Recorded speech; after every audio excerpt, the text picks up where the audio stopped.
이사야서 11장 1절에서 9절 말씀으로 우리 그리스도인들이 바라고 기다리는 나라로 말씀 증거할 때 큰 은혜가 임하기를 간절히 소원합니다. 제가 고등학교 다닐 때 국어책에 실렸던 성무라는 시가 있습니다. 아주 유명한 시죠. 얇은 사 하얀 곳갈은 고이 접어서 나빌레라, 이렇게 이제 시작하는 시인데요. 이 성무를 지은 시인이 조지훈 선생님이란 분입니다. 청록파 시인 중에 한 분이시죠. 이 조지훈 선생님께서 기다림이라는 시를 썼는데요. 오늘 이 기다림이라는 시를 여러분하고 같이 한번 소개하면서 말씀을 전거할까 싶습니다. 기다림. 고운님 먼 곳에 계시기 내 마음 애련하오나 먼 곳에나마 그리운이 있어 내 마음 밝아라. 서른 세상에 눈물 많음을 오이 자랑 삼으리. 먼 훗날 그때까지 임 오실 때까지 말없이 웃으며 사오리다. 부질없는 목숨 진흙에 던져 임 오시는 길녘에 피고져라. 녹으신 임의 모습 배울 양이면 인에서 든다 설 울리야. 어두운 밤 하늘의 고운 별아. 시인은 이 시에서 임에 대한 그리움 그리고 기다림을 애절하게 표현하고 있는데요. 화면 잠깐 한번 더 보여주시면 1절에 이렇게 시작하지 않습니까? 고운님 먼 곳에 계시기에 내 마음 애련하오나. 무슨 말입니까? 이미 지금 나와 함께 있지 않지만 그 마음이 애달지만 먼 곳에나마 그리움이 있어 내 마음 밝아라. 이미 계신 그곳이 비록 나에게서는 멀지만 그곳에 이미 계시기에 내 마음은 어둡지 않고 밝습니다. 참 임에 대한 그리움이 마치 유리잔에 이슬 맺힌처럼 그렇게 영롱한 표현을 쓰고 있습니다. 시는 거기서 멈추지 않고 그 밑에 보시면 먼 훗날 그때까지 임 오실 때까지 말없이 웃으며 사오리다. 저는 이 부분에서 굉장히 큰 울림이 있었다고 생각이 듭니다. 저에게 큰 가슴 깊이 새겨졌는데요. 저는 이 구절이 이 시의 클라이막스이지 않겠는가. 우리 먼 훗날 그 부분만 한번 읽어볼까요? 시작. 먼 훗날 그때까지 임 오실 때까지 말없이 웃으며 사오리다. 먼 훗날, 화면 지워주시고, 그때가 언제인지는 알 수 없습니다. 이미 언제 올지는 모릅니다. 그러나 그 오실 임을 기다리며 그 임이 오시기에 나는 여기서 슬퍼하지 아니하고 웃으면서 살 수 있다. 여러분, 이 말씀을 생각하실 때 한번 우리 자신을 한번 돌이켜보면 참 좋을 것 같습니다. 우리도 임을 기다리지 않습니까? 예수 그리스도가 언제 오실지는 알 수 없지만 그러나 우리는 그 예수 그리스도가 반드시 오시는 줄 믿습니다. 그 오실 예수 그리스도를 기다리면서 우리는 밝게 웃으며 살 수 있지 않겠습니까? 저는 그렇게 사는 사람들이 바로 그리스도인이라고 믿습니다. 주님이 오시는 그 기다림이 바로 지금 대림절 기간이지요. 예년 같으면 이 대림절 기간 성탄절을 앞두고 한창 분주히 이 교회를 드나들었을 것입니다. 아마 지금 이 시간 어디선가 주님의 오심을 준비하기 위해서 많은 연습을 하고 있었을 것입니다. 하지만 안타깝게도 코로나로 인해서 모든 것이 묻혀버렸습니다. 닫혀버렸습니다. 멈춰져 버렸습니다. 금년 안에 이렇게 코로나로 인해서 우리 모두는 힘겨운 시간을 보내왔습니다. 그리고 그 어려움은 지금도 계속되고 있고, 지금은 더 힘들게 가고 있는지도 모릅니다. 어제 보도에 한다면은 코로나 확진자가 1000명이 넘었다고 보도되고 있지 않습니까? 우리를 더 두렵게 하는 것은 무증상 감염자들이 우리 주변에서 계속 늘어나고 있다는 사실이죠. 그래서 많은 사람들이 코로나로 인해서 불안해하고 두려움에 떨고 있습니다. 지난주에 들려온 소식이 한다면은 유명한 영화 감독이 해외에서 코로나로 인해서 사망했다는 소식까지도 들려옵니다. 코로나가 그냥 걸려서 이렇게 치료하는 과정 속에 있는 것이 아니라 그것으로 인해서 사망에 이를 수 있다는 무서운 병이라는 것이죠. 그래서 많은 사람들은 두려워하고 있습니다. 그렇지만은 임을 기다리는 우리 그리스도인들은 이와 같은 두려움 속에서도 우리는 우리의 믿음을 더욱 굳세게 지켜야 될 줄 믿습니다.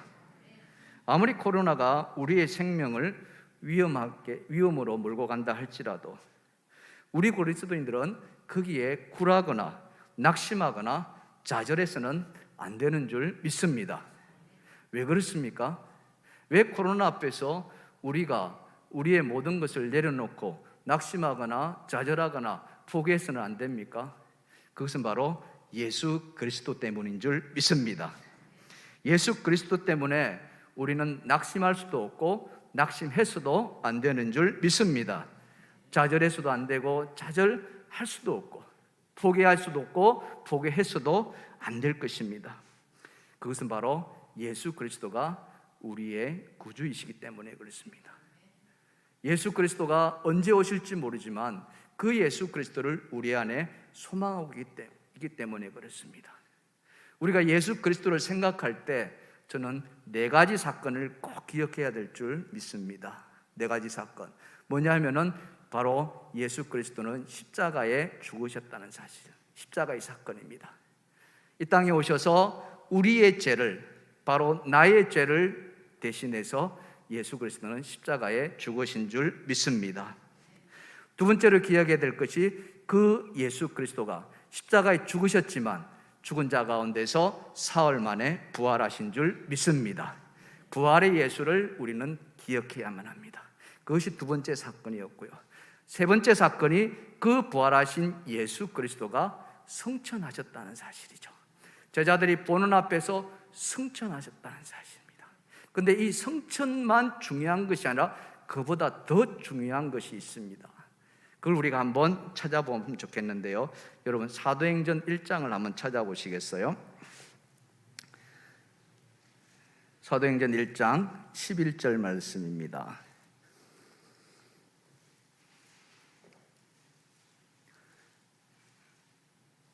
자, 찾으셨으면은 10절부터 같이 한번 읽어보실까요? 시작. 올라가실 때에 제자들이 자세히 하늘을 쳐다보고 있는데 흰옷 입은 2사람이 그들 곁에 서서 이르되 갈릴리 사람들아 어찌하여 서서 하늘을 쳐다보느냐? 너희 가운데에서 하늘로 올려지신 이 예수는 하늘로 가심을 본 그대로 오시리라 하였느니라. 아멘. 여기서 중요한 포인트가 하늘로 오르신 것도 중요하지만 오늘 우리에게 더 큰 의미는 그 오르신 그대로 하늘로 가심을 본 그대로 어떻게 해요? 오시겠다는 사실 믿으십니까? 바로 이것입니다. 부활하시고 하늘로 오르신 그 예수가 하늘에만 계실 것이 아니라 반드시 오신다는 사실. 그래서 우리가 예수 그리스도를 기억할 때 네 번째 사건은 뭐냐? 그것은 바로 재림의 사건이라는 것이죠. 근데 이 재림의 사건은 아직 확정되지 않았습니다. 멀리 계신 그 임처럼 언제가 될지 모르지만은 그 예수의 재림의 사건은 미확정된 사건, 미래의 사건이죠. 그래서 우리가 이 대림절 기간에 기억해야 할 것은 바로 예수 그리스도가 이 땅에 오실 터인데 마지막 날에 오신다는 사실을 우리가 기억해야 한다는 사실이죠. 그렇다면 그 예수 그리스도가 어떻게 오시느냐? 성경은 우리에게 또 말씀해 주고 있습니다.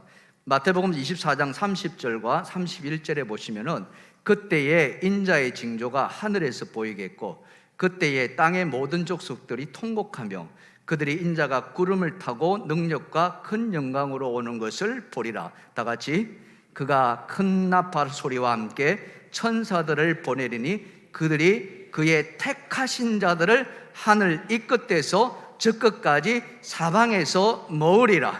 할렐루야. 사랑하는 성도 여러분, 오늘 이 자리에 계신 우리 모두가 주님의 택한 자이기를 주님을 축복합니다. 그날에 반드시 주님으로부터 부름받으시기를 주님을 축원합니다. 그렇습니다. 예수 그리스도가 이 땅에 다시 오실 때에는 하나님께서 반드시 택하신 자들을 사방 이 끝에서 저 끝까지 다 모은다는 사실이죠. 그래서 우리가 코로나의 위기 속에서도 낙심하거나 포기하지 못할 수 있는 이유는 바로 이 말씀 때문에 그렇습니다. 하나님께서 택하신 자들을 그 마지막 날에 불러주신다는 사실이죠. 이것이 우리의 소망이 되는 줄 믿습니다. 이 소망을 가지고 우리는 이 대림절을 살아가는 것이에요. 우리가 불러 모으신 그 하나님께서 그렇다면 우리를 불러 모으기만 하신 것이 아니라는 거죠. 마지막 날에 그 불러 모은 그 하나님의 백성들을 하나님의 나라로 이끌어 가신다는 사실이에요. 그 하나님의 나라는 어떤 나라일까요? 당신께서 택하신 그 하나님의 백성들을 어떤 나라로 이끌어 가실 것인가? 그거예요. 그래서 오늘 그 나라가 어떤 나라인지, 우리가 기다리고 꿈꾸는 나라, 소망하는 나라가 어떤 나라인지 우리 그리스도인들이 알아야 하기에 하나님은 오늘도 이 성경을 통해서 그 나라를 소개하고 있다는 사실이죠. 그 나라가 바로 오늘 우리가 읽은 이사야서 11장에 나오는 말씀입니다. 자, 그 이사야 선지자를 통해서 하나님께서 내가 너희를 데리고 갈 그 나라를 소개하는데 그 나라는 바로 평화의 나라라는 사실이죠. 우리 따라 한번 해보겠습니다. 평화의 나라, 평화의 나라. 내가 가야 할 나라가, 우리가 가야 할 나라가 평화의 나라라는 사실입니다.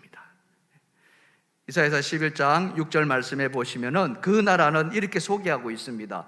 그때에 이리가 어린 양과 함께 살며 표범이 어린 염소와 함께 누우며 송아지와 어린 사자와 살찐 짐승이 함께 있어 어린아이에게 끌린다고 했습니다. 뿐만 아니라 7절 이하에도 암소와 곰이 함께 먹는다 했고요, 사자가 소처럼 풀을 먹는다 했습니다. 젖먹이가 어린아이가 독사의 구멍에 손을 넣는다 했습니다. 여러분, 이 말씀을 읽을 때마다 정말 과연 이런 나라가 있을 것인가 상상해 보셨습니까? 우리가 지금까지 살아온 우리의 인생의 경륜과 우리가 알고 있는 모든 지식을 총동원한다 할지라도 이리가 어떻게 어린 양과 함께 살 수 있는 나라가 있습니까? 표범이 어떻게 어린 염소와 함께 누운 나라가 있습니까? 어린아이가 어떻게 독사의 굴에 손을 넣는 나라가 있겠습니까? 오늘 자리에 계시는 할머니, 할아버지들, 여러분 어린 손주가 독사의 굴에 손을 넣는다고 하면 여러분 어떻게 지켜보시겠습니까? 불가능한 일이죠. 있을 수 없는 얘기. 그런데 우리의 경험과 우리의 가지고 있는 지식과 상식으로는 있을 수 없는 그 나라를 하나님께서는 그것을 우리에게 보여주시겠다는 사실이죠. 그것이 바로 주님께서 다스리시는 나라라는 사실입니다. 우리의 경험으로는 이거 말이 안 돼요, 있을 수 없어요, 우리는 그 나라 안 가고 싶어요 라고 할 수도 있습니다. 하지만은 하나님은 우리의 생각과는 다르다는 거죠.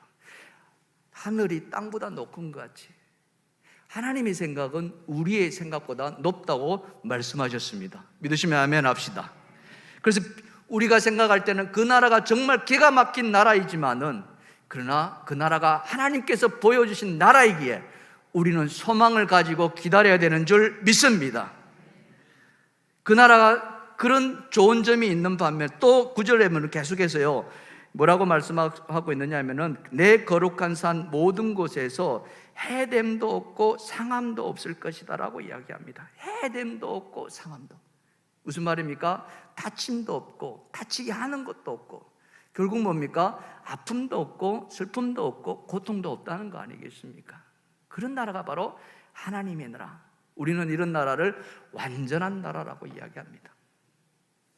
세상에서는 이 땅의 나라를 완전한 나라라고 꿈꾸고 그 나라를 건설하기 위해서 모든 것을 바쳤던 사람들이 있습니다. 20세기 들어와서 공산주의가 바로 그런 나라죠. 이 땅에 유토피아를 건설하기 위해서 모든 것을 다 하나로 묶어서 다스렸던 그런 이상주의 나라였지만 오늘날 그 공산주의가 다 없어진 것을 우리는 목도하고 있습니다. 그래서 이 땅에서는 우리가 꿈꾸는 그런 나라를 알 수 없지만, 그러나 하나님이시라면은, 이 천지를 창조하셨던 그 하나님이시라면은, 하나님의 그 독생자 예수 그리스도를 이 땅에 보내셔서 인류의 모든 죄를 다 사해 주시고 죽은 자 가운데서 사흘 만에 부활시켰던 그 하나님께서, 그 아들을 하늘로 올려보신 그 하나님께서 이제는 그 아들을 보내셔서 우리를 그 나라로 이끌어 가시는 줄 믿습니다. 그래서 우리가 그 아들을 믿기에, 비록 오늘 우리가 힘들게 살지만은, 고통 속에 살지만은, 아니 어쩌면 우리에게 우리의 목숨이 앗아간다 할지라도 우리가 거기에 좌절하지 아니하고, 우리가 거기에 포기하지 아니하고, 우리가 소망을 둘 수 있는 것은 그 나라는 완전한 나라이기 때문인 줄 믿습니다. 그 나라는 바로 평화로운 하나님의 나라라는 것이죠. 근데 그 날이 언제 올지는 우리는 알 수 없습니다. 마음 같아서는 당장이라도 오면은 얼마나 좋겠습니까? 그렇지 않습니까? 그러나 하나님은 우리에게 그 날에 대해서 그렇게 말씀하고 있지 않습니다. 마태복음 24장 36절에 예수님께서 이렇게 말씀하고 있습니다. 같이 한번 읽어보실까요? 시작. 그러나 그날과 그때는 아무도 모르나니 하늘의 천사들도 아들도 모르고 오직 아버지만 아시느니라. 예, 그날과 그때, 당신의 아들 예수 그리스도가 성천하신 그 모습 그대로 이 땅에 다시 오실 그날과 그때는 아무도 알지 못한다.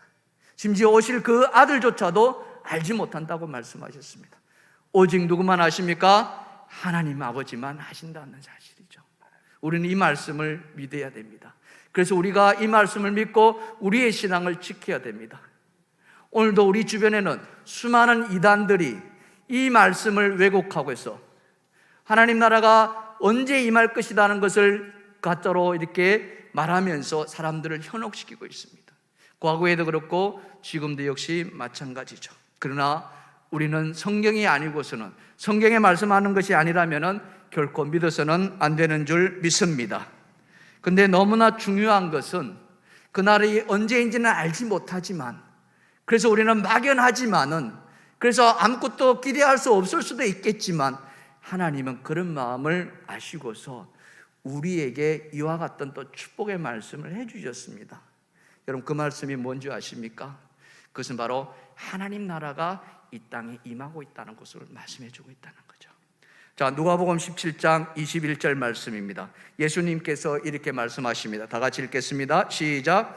또 여기 있다 저기 있다고도 못하느니 하나님의 나라는 너희 안에 있느니라. 믿으십니까? 믿으십니까? 믿으십니까? 하나님 나라는 다른 곳에 있지 아니하고 너희 안에 있다라고 예수님께서 분명하게 말씀했습니다. 그래서 딴 데 가서 찾으면 안 되는 거예요. 우리 안에 있다라고 말씀하실 게 있는 줄 믿어야 됩니다. 그 나라는 말씀드린 것처럼 평화의 나라입니다. 아무런 근심도, 아무런 걱정도, 미움도, 다툼도, 원망도, 한숨도 없는 나라가 바로 하나님 나라입니다. 그런데 문제는 정말 우리 안에 그런 나라가 와 있느냐 하는 거예요. 여러분, 가슴을 손 한번 얹고 한번 곰곰하게 한번 생각해 보세요. 가슴 저를 따라서 한번 손을 한번 얹어 보시겠습니까? 그리고 이렇게 한번 물어보시겠습니까? 하나님 나라가 내 안에 있니? 라고요. 시작.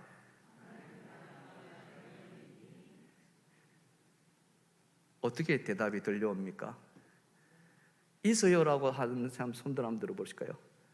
와 있어요. 네, 괜찮습니다. 없어요. 손 들어보세요. 못 들고 있는지도 없는지도 모르겠다. 주님은 하나님 나라가 너희 안에 있다라고 이야기를 했는데, 근데 그 말이 믿겨지는데, 근데 우리 자신을 보니까 과연 그 나라가 있느냐 하는 거 말해보니까 자신이 없다는 거예요. 안 맞잖아요. 그러면은 하나님 나라를 소망하는 것은 사실인데, 근데 소망만 하지 말고 이미 이 땅에 살면서 예수를 믿음으로 그 나라를 맛보며 나에게 오라고 하나님 말씀해 주셨는데 우리는 그 맛을 못 보고 살아간다는 거예요.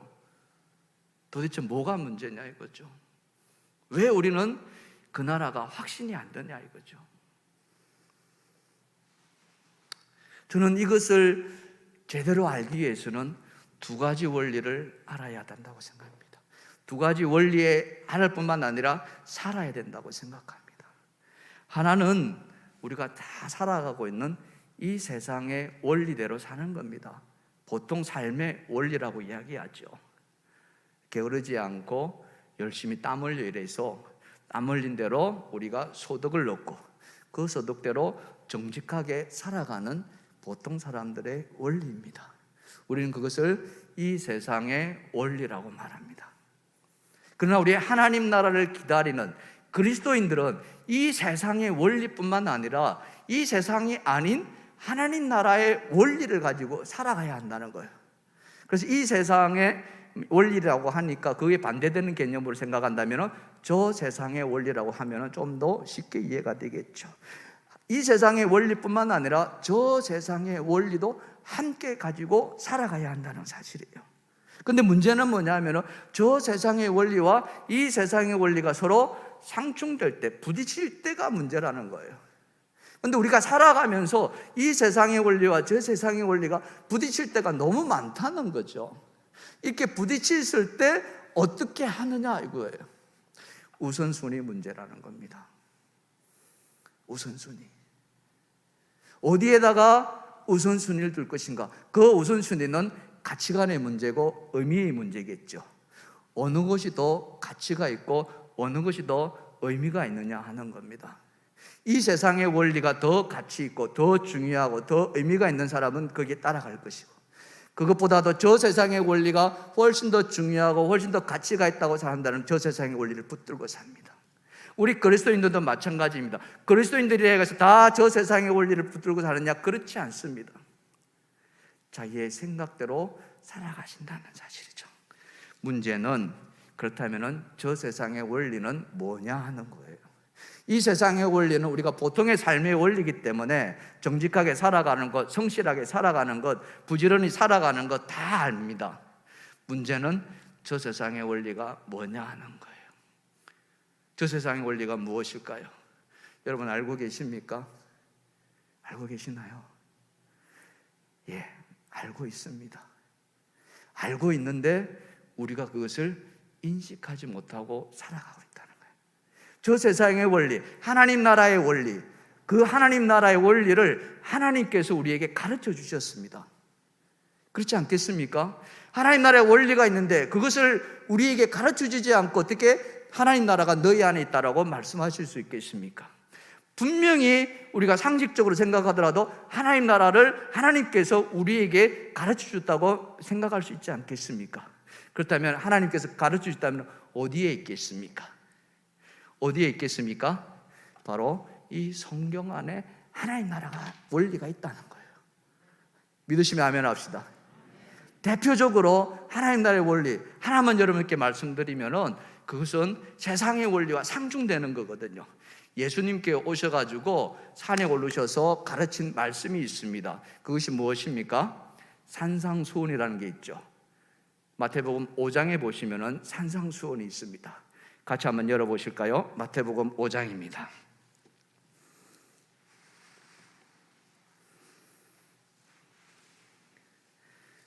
자, 마태복음 5장에 보시면은 예수님께서 무리들을 보시고 산에 올라가 앉으셔서 하나하나 다 가르칩니다. 첫 번째 팔복을 가르치죠. 팔복의 내용을 보면은 세상의 원리가 그렇게 많이 차이가 있느냐? 그렇지 않습니다. 다 세상의 원리와 비슷하게 충분히 이해할 수 있습니다. 그 다음에 너희는 세상의 소금이고 세상의 빛이라고, 이것도 역시 세상의 원리와 크게 다르지 않습니다. 그 다음에 노하지 말라, 간음하지 말라, 이 역시도 세상의 원리와 마찬가지입니다. 그런데 그 말씀을 해나가시면서 중요한 이야기를 하나 해나가시는데 38절 43절에 가보시면 어떤 말씀을 하시냐면 악한 자를 대적하지 말라, 원수를 사랑하라, 이렇게 나오는 거예요. 이 세상의 원리는 어떤 원리입니까? 악한 자를 대적하는 원리입니다. 원수를 어떻게 하는 것입니까? 이 세상의 원리는 원수를 미워하는 것이 세상의 원리입니다. 그러나 예수님은 그것을 거꾸로 이야기하는 거예요. 저 세상의 원리는 악한 자를 대적하지 말고 원수를 미워하지 말고 어떻게 해요? 너희를 박해하는 자를 위해서 기도하고 너희 원수를 사랑하라고 주님께서 가르치는 거예요.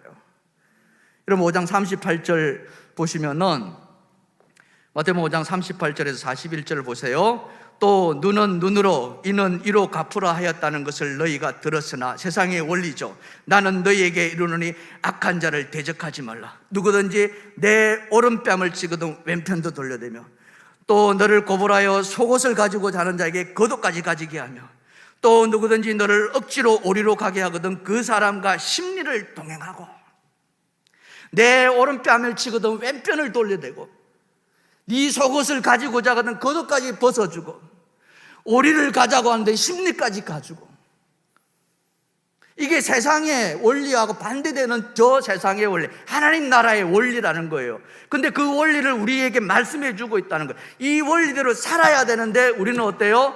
이 원리대로 상충된다는 거예요. 나에게 조금이나마 손해를 끼친다 한다면은 온갖 가지 수단과 방법을 가지지 않고 소송을 내서라도 우리는 내 것을 취하고자 하는 것이 우리의 삶이 아닌가요? 혹시 내 오른뺨을 치는데 아무런 이유도 없이 치는데 그러면 주님은 그냥 왼편을 돌려대라고 하는데 우리는 어떻게 합니까? 세상의 원리는 죄를 받았으면 말로 죽고자 하는 그런 삶을 살고 있지는 않은가요? 그래서 우리 안에 하나님 나라가 임했니라고 물었을 때 자신이 자꾸 없어지는 거예요. 자신이 없어져요. 이 말씀들이 계속해서 이어지고 있는데 주님께서 분명히 저 세상의 원리를 살라고 이야기를 하고 있는데 말씀은 말씀일 뿐이고 삶은 삶이다라고 이야기한다면 하나님 나라가 우리 안에 임했지만은 우리는 그것을 맛볼 수가 없는 거예요.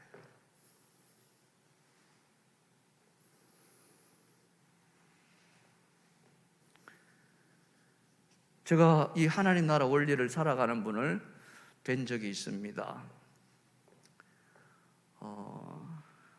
전에 섬겼던 교회에 한 원로 장로님이 계셨어요. 그분은 저희 교회 원래 장로님은 아니셨어요. 따님이 이제 저희 교회 권사로 이렇게 섬겼는데 그 따님하고 같이 살다 보니까 자연스럽게 저희 교회에 나오셨습니다. 연세가 좀 많으셨어요. 저희 교회 처음 나오셨을 때가 92살이었습니다. 별로 안 놀라시는 거 보니까. 그러니까 역으로 이야기한다면 92살 될 동안에 본교회를 섬기셨다는 거예요. 따님하고 같이 살면서. 근데 그 거리가 어마어마한 거리였습니다. 제가 있었던 곳이 인천 부평이었는데 그 본교회가 저 김포에 있는 교회였어요. 그러니까 그 교회를 가려면은 버스를 타고 전철을 타고 이렇게 몇 번을 갈아타고 1시간 넘는 거리를 92살 될 때만에 그렇게 본교회를 섬기셨던 장로님이셨습니다. 그런데 92살 정도 되시니까 이제 다리에 힘이 좀 빠지시고 먼 거리를 다니기가 위험하고 그래서 그 본교회 목사님하고 이렇게 말씀드려서 가까운 교회, 그러니까 저희 교회를 나오게 되셨습니다. 근데 이 장로님께서 이 추운 겨울날 밖에 나갔다가 바람 쐬고 들어오시는 보면은 나갈 때는 분명히 외투를 입고 나가시는데 올 때는 외투가 없이 그냥 들어오시는 거예요. 그러면서 집에 와서 따님에게 말하는데 따님이 이제 영숙이에요. 영숙아, 나 오늘 좋은 일 했다. 네가 사준 옷 그거 벗어주고 왔어. 이러는 거예요. 그러면 그 말 들은 따님 어떨까요? 여러분이 그 따님이라면 어떨 거겠습니까? 외투도 벗어주고 바바리도 벗어주고 목도리도 벗어주고 장갑이 있으면 장갑도 벗어주고. 따님은 당연히 속상했겠죠. 그러나 그 아버지를 향해서 아버지 잘하셨어요. 그럼요. 누가 해보면 어때요? 그럼 그 아버지가 천진한 얼굴을 하면서 그렇지 잘했지, 너도 그렇게 살아. 너도 그렇게 살아. 그 아버지 주머니에는 돈이 붙어 있을 날이 없었다고 이야기합니다. 있는 대로 그냥 다 퍼주고 교회에다 바치고, 그러다가 저희 교회를 섬기셨는데 얼마 안 있어서 병원에 검진을 받았습니다. 병을 검진받고 결과가 나온 날 주치의가 보호자를 안으로 들어오게 하더라는 거예요. 아버지는 밖에 계시고, 그러면서 주치의 입에서 6개월 남았습니다 이러는 거예요. 온몸에 이제 암으로 다 이렇게 퍼진 상태죠. 92살에 6개월 시한부 인생. 아버지에게는 말씀하지 않았습니다. 따님만 알고 가족들만 알고. 근데 아버지는 벌써 92살까지 사셨으니까 이미 다 눈치는 채지 않았었겠습니까? 근데 일체의 항암에 관련된 약물을 주입하지 않고 통증이 찾아올 때 그 통증만 좀 완화시키는, 약도 잘 안 드셨어요. 그냥 통증이 오면은 가만히 몸을 안고 기도하셨어요. 그렇게 6개월 이렇게 의사로부터 시한부 선고를 받았는데, 이분이 몇 살 때 돌아가신지 아십니까? 2년을 더 사시고 94살에 이렇게 돌아가셨어요. 할렐루야. 그런데 그분이 돌아가실 때 그 모습을 보면은요, 그리스도인의 마지막 모습이 이런 모습이구나 하는 것을 이렇게 은혜를 받았어요. 임종 예배를 드리러 갔습니다. 내일이 이제 임종 돌아가셨는데, 오늘 하루 전날 제가 가서 병원에 가서 임종 예배를 드렸습니다. 여러분, 임종 예배 드리는 정도면 내일 돌아가신다면 거의 의식이 없지 않겠습니까? 귀만 좀 열려 있고 모든 신체 기능은 다 이미 죽은 거나 마찬가지겠죠. 의사도 병원에서도 다 내려놓고, 내일 돌아가시겠다고 하셨던 그 임종 예배 때 저희가 가서 찬송을 참 많이 불러드렸습니다. 한 30분 이상 불러드렸는데요. 근데 그 찬송을 들으셨는데 이 장로님께서 깨어나셔가지고 그 찬송을 들으면서 손으로 쥐를 이렇게 하세요. 여러분, 상상이 되십니까? 내일 돌아가실 분이 그 찬송을 들으면서 그 박자에 맞춰서 손을 이렇게 끝날 때까지. 그걸 잠깐 촬영을 했는데요. 한번 같이 한번 보실까요? 야곱이 잠깨어 일어나는 돌담을 쌓은 것 본받아서 숨질 때 되도록 늘 찬송하면서 주께로 나가기 원합니다. 네 주를 가까이. 네, 이 움직임이 찬송이 끝날 때까지 멈추지 않으셨어요. 기적 같은 일이죠. 이거 말고 또 다른 사건이 그날 또 있었는데, 시간 관계상 다음에 한번 기회가 있으면 또 한 말씀 드리려고 하는데요. 그렇습니다. 우리 이 장로님 안에는 하나님 나라가 임하셨어요. 마지막 그 삶이 정말 돌아가시기 2주 전까지 교회를 나오셨어요. 매 주일마다 한 번도 어김없으시고, 그리고 하나님께 예배드리고, 딱 2주 병원에 계시다가 하나님 부름 받으셨어요. 그 돌아가심이, 따님이 아버지 돌아가심이 너무 슬플 때 가운데서도 한 번도 슬퍼하지 않으셨어요. 오히려 기뻐하셨어요. 왜? 그 마지막 임종이 너무나도 행복했기 때문에, 하나님 나라를 소망하셨기 때문에.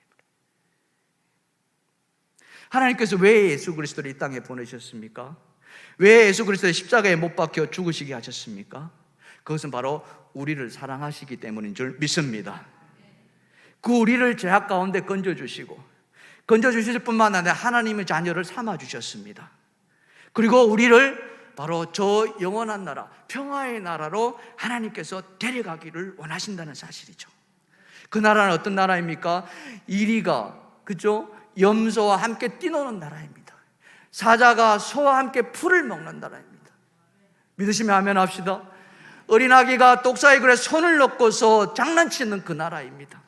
슬픔도 없고 노염도 없고 미움도 없고 다툼도 없는 그 평화의 나라. 하나님 그 평화의 나라를 우리에게 보장해 주셨고 이 땅에 살면서 그 나라를 맛보며 살아가라고 말씀해 주고 있습니다. 하나님 나라가 여기 있다 저기 있다가 아니라는 거예요. 이미 우리 안에 하나님 나라가 임하였는데 우리가 그 하나님의 나라의 원리를 가지고 살아가야 되는데, 저 세상의 원리를 가지고 살아가야 되는데 우리가 이 땅에 발을 붙이고 있다 보니까 이 세상의 원리가 충돌할 때는 저 세상의 원리를 그냥 내팽개쳐 버린다는 거예요. 그러니까 하나님 앞에 예배드리고 있으면서도 우리의 마음이 편치 않은 거예요. 사랑하는 성도 여러분, 오늘 이 말씀을 듣는 가운데 여러분 가운데에 저 세상의 원리, 하나님 나라의 원리가 임하기를 주님의 축복합니다. 그 말씀대로 살아가기를 주님의 축복합니다. 이제 이 말씀대로 살아가자는 거예요. 주님께서 산상수훈으로 가르쳐 주신 말씀 아닙니까? 그 말씀만이 있단다면 코로나가 아무리 우리에게 우리의 삶을 위협한다 할지라도 그래 코로나야 와라, 나는 저 하늘나라 완전한 나라 평화의 나라를 소망하며 살아갈 것이다. 그런 믿음을 가지고 우리의 믿음을 지켜나가기를 주님을 축복합니다. 그런 사람들에게 하나님은 오늘 이렇게 말씀할 것입니다. 고생 끝, 행복 시작. 믿으십니까? 그 소망을 가지고 우리가 이 자리에 나와야 되지 않겠습니까? 오늘 문 밖으로 나갈 때에 여러분 그 소망이 여러분의 충만하기를 주님의 축원합니다. 그 소망을 가지고 살아가시길 바랍니다. 코로나가 아무리 우리 길을 아프게 한다 할지라도 괜찮아, 그런 믿음을 가지고 살아가는 오늘 저와 여러분 모두가 되기를 주님으로 축원합니다. 그래서 우리는 이 찬송을 부를 수 있지 않겠습니까? 피어나리라. 주님이 다스리는 그 나라가 되면은 사막이 꽃동산들이, 사자들이 어린 양과 뛰놀고 어린이들 함께 뒹구는 참 사랑과 기쁨의 나라 이제 속히 오리라. 우리 이 가사를 생각하면서 오늘 말씀을 생각하면서 이 찬양을 함께 부르도록 하겠습니다.